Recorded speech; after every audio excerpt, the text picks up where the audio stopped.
Essayez, un instant, de vous interroger sur les variables infinies, qui se sont toutes réunies dans une chaîne de chance aveugle pour vous atterrir devant l'écran, en ce moment même. Que vous existiez est une coïncidence. Si vos parents ne s'étaient pas rencontrés, ou si ce sperme particulier sur 100 millions n'avait pas fécondé cet ovule, vous ne seriez pas né. Cela semble un peu troublant, n'est-ce pas? Mais ce n'est que la pointe de l'iceberg. Car tout comme l'humanité, l'existence de la Terre, dans le grand schéma de l'univers, n'est aussi qu'un heureux accident. En effet, notre planète est juste à la bonne distance du Soleil, a un noyau juste assez radioactif pour continuer à tourner et fournir un champ magnétique, une lune juste assez grande pour stabiliser sa rotation, une couche d'ozone juste assez épaisse pour nous protéger des radiations, et est située dans un port sûr au beau milieu de deux violents bras en spirale de notre galaxie, la Voie lactée. Si l'une de ces variables avait été différente, la Terre et l'humanité n'auraient jamais existé. Mais, comme c'est beaucoup plus courant dans l'univers, d'autres planètes n'ont pas eu cette chance et sont loin du rêve de soutenir la vie.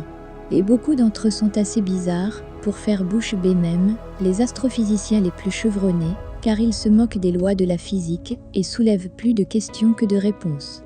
Quelles sont certaines de ces planètes, et qu'auriez-vous vécu si vous étiez sur l'une d'entre elles ? Regardons. Bienvenue à Star Extreme, il y a un peu d'espace pour tout le monde ici.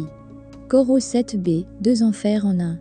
Situé dans la constellation de Monosoro, à environ 489 années-lumière de la Terre, les deux faces de Corot 7b sont aussi différentes que le jour et la nuit, littéralement. La planète est 60 fois plus proche de son étoile mère que nous ne le sommes de notre Soleil. Et comme si cela ne suffisait pas, elle est verrouillée par la marée, ce qui signifie qu'elle tourne autour de son étoile mère de la même manière que notre Lune tourne autour de la Terre, c'est-à-dire avec un côté perpétuellement tourné vers la lumière et l'autre côté tourné vers l'extérieur, englouti dans la noirceur. Eh bien, nous pouvons tous deviner comment cette histoire se termine, n'est-ce pas? Le côté ensoleillé de Corot 7b atteint un grésillement de 4700 degrés Fahrenheit, ce qui est assez chaud pour faire fondre et vaporiser la roche, provoquer la formation de cailloux lorsqu'il se condense et pleuvoir dans une violente tempête de grêle rocheuse. Mais si vous êtes coincé de l'autre côté de la planète, vous êtes sûr d'avoir une engelure, car la moitié sombre de cette planète à deux faces peut atteindre une température incroyablement basse de 392 degrés Fahrenheit en dessous de zéro. Glië 436b, glace en feu. Cette planète est l'une des contradictions les plus exotiques que nous connaissions et a réussi à maintes reprises à laisser de nombreux scientifiques sans voix. Il orbite autour d'une étoile située dans la constellation du Lion et arbore quelque chose de jamais vu auparavant, de la glace ardente. Vous avez bien entendu. Glië 436b n'est qu'à 2,5 millions de kilomètres de son étoile mère, qui est trop proche pour le confort, mais à une surface glacée, qui non seulement ne fond pas, mais reste perpétuellement en feu. En effet, même si la chaleur fait fondre la glace momentanément, elle est ramenée à une forme solide en raison de la forte attraction gravitationnelle du noyau de la planète. En d'autres termes, la glace n'a pas le droit de fondre. Cela laisse la planète recouverte de glace, qui est enveloppée de flammes pour l'éternité. 55 Cancri, les diamants sont éternels. Si nous additionnions toutes les richesses qui ont jamais existé, ce serait comme une goutte dans l'océan par rapport à la valeur de cette planète. C'est exact. 55 Cancri, qui fait 2 fois la taille de la Terre et se situe à environ 41 années-lumière dans la constellation du Cancer, est célèbre pour une chose. Environ 1/3 de la planète est constituée de diamants qui résultent de la réaction du carbone atmosphérique avec la chaleur et la pression de son étoile mère. Qu'est-ce que ça vaut que tu demandes? Un gros morceau de changement pour être honnête, environ $27 non-ions. C'est 27 suivi de 30 zéros, au cas où vous vous poseriez la question.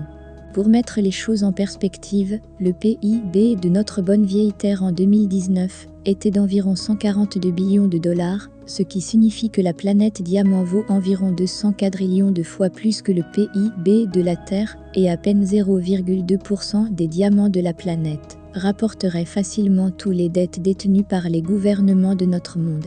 Dre 2b, Vanta noir. Le Vanta black, inventé en 2014, est l'une des substances les plus sombres connues de l'humanité, qui absorbe jusqu'à 99,965% de la lumière qui lui tombe dessus. Mais il y a une planète qui fait à peu près la même chose depuis quelques milliards d'années, Dre 2b. Située à environ 750 années-lumière de notre système solaire, dans la constellation de Draco, Tre 2b est la planète la plus sombre jamais découverte et réfléchit moins de 1% de la lumière qui lui tombe dessus. En fait, il fait si sombre que c'est un miracle que nous ayons même trouvé cette planète, car sa lumière était si rare. Cependant, il reste un mystère quant à la raison pour laquelle la planète est si sombre, un mystère qui ne sera peut-être jamais résolu. Cela soulève une question importante. Combien de planètes avons-nous manqué simplement parce qu'elles sont trop sombres? Et certains d'entre eux sont-ils plus proches de la Terre que nous ne le pensons? HD 189 733b, il pleut du verre. Situé à 64,5 années-lumière de la Terre dans la constellation de Vulpecula, et peut-être l'une des planètes les plus intéressantes de cette liste, HD 189 733b, est une planète sur laquelle il pleut du verre. De côté. À cette fois, la vitesse du son. Vous avez bien entendu. Les vents de cette planète infernale peuvent atteindre jusqu'à 5400 000 à l'heure, provoquant la chute latérale de ces étranges précipitations. Une atmosphère concentrée en silice fait pleuvoir sur les nuages de la planète du verre en fusion, qui durcit en tombant. Le vent de HD 189 733b pousse le verre à des vitesses telles que les éclats volent horizontalement dans l'air, coupant tout sur leur passage. Alors la prochaine fois que vous barboterez sous la pluie, prenez un moment pour le savourer, car vous avez de la chance que ce soit de l'eau qui tombe du ciel. Kepler 16b, le Tatooine réel. Vous souvenez-vous de la planète Tatooine, qui abritait le légendaire Luke Skywalker dans Star Wars, et tournait autour de deux étoiles qui tournaient ensemble pour former un système stellaire binaire? Et si nous vous disions qu'une planète semblable à celle-ci existe réellement? Vous avez bien entendu. Kepler 16b, située à 200 années-lumière de nous, dans la constellation du Cygne dans notre propre galaxie de la Voie lactée, est une planète qui tourne autour d'un système binaire à deux étoiles, un peu comme Tatooine. Mais tenez vos chevaux, vous ne trouverez aucun droïde Star Wars ici. C'est exact. Bien qu'il puisse ressembler à Tatooine, Kepler 16b ne peut pas supporter la vie. En effet, son atmosphère est composée d'hydrogène, de méthane et de petites quantités d'hélium. WASP-12b, l'œuf. Cette planète est presque aussi sombre que Tre 2b, mais ce n'est pas sa caractéristique la plus bizarre. Située à environ 1410 années-lumière dans la constellation d'Auriga, WASP-12b est environ 1,8 fois plus grand que Jupiter et est trop inconfortablement proche de son étoile mère, à seulement 2 115 000 miles de distance. La gravité de son étoile mère étire cette planète en une forme oblongue allongée, comme un œuf. On estime que la planète n'a qu'environ 10 millions d'années à vivre, car elle est déchirée et consommée par son étoile mère à un rythme d'environ 189 quadrillions de tonnes chaque année. 10 millions d'années peuvent sembler longs, mais c'est une vie relativement courte pour les planètes dans l'espace. En comparaison, la Terre a environ 4,5 milliards d'années. Gliese 581c, vivre sur le bord. À environ 20 années-lumière de nous, dans la constellation de la Balance, se trouve une planète assez similaire à l'Enfer à deux faces Goros 7b. Connue sous le nom de Gliese 581c, cette planète est également verrouillée par les marées avec son étoile mère, avec un côté subissant une chaleur torride et l'autre gelée à des températures inférieures à zéro. Cependant, il y a une différence entre les deux planètes. Les astronomes ont émis l'hypothèse que, tout comme la Terre, elle a le potentiel de soutenir la vie. Comment est-ce possible? La réponse est tout aussi surprenante. Entre les deux climats extrêmes de la planète se trouve une étroite bande de terre appelée la zone de terminaison, dans laquelle la température peut être idéale pour soutenir la vie. WASP-17b, la grosse bouffée. Celui-ci est un peu douzy, car il a plus d'une surprise à renverser. Situé dans la constellation du Scorpion, à environ 550 années-lumière de la Terre, WASP-17b est une anomalie complète. À tel point que nous ne pouvons pas comprendre pourquoi elle se comporte comme elle le fait, ou pourquoi elle est comme elle est, car elle ne ressemble à aucune autre planète que nous avons étudiée. Alors qu'en est-il de cette planète si étrange?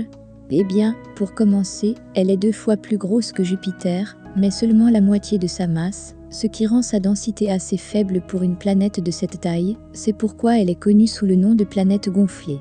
Deuxièmement, et plus étrange encore, c'est la première planète jamais découverte, qui tourne autour de son étoile mère sur une orbite rétrograde, c'est-à-dire dans un sens opposé à la rotation de son étoile hôte. La découverte de cette planète a remis en question de nombreuses théories traditionnellement soutenues par les astronomes et les scientifiques. Gliese 1214b, le monde de l'eau. Vous souvenez-vous de la planète aquatique du film Interstellar? Celui-ci est assez similaire. Situé à environ 48 années-lumière dans la constellation d'Ophiuchi, Gliese 1214b est un immense monde aquatique 3 fois plus grand que la Terre, dans lequel l'eau contribue à 10% de sa masse. En revanche, l'eau de la Terre ne représente que 0,05% de sa masse. Nous pouvons donc deviner ce qui se passerait si nous décidions d'aller nager sur cette planète. On pense que Gliese 1214b a des océans atteignant des profondeurs allant jusqu'à 1600 km. Pour mettre cela en perspective, le point le plus profond des océans de la Terre est la fosse des Mariannes, qui ne fait que 11 km de profondeur. Inutile de dire qu'en tant qu'espèce, qui vient d'explorer environ 5% de nos propres eaux, nous ne pouvons même pas commencer à imaginer quelles horreurs peuvent se trouver dans les profondeurs de cette planète océanique. Ai-je raté d'autres planètes bizarres ?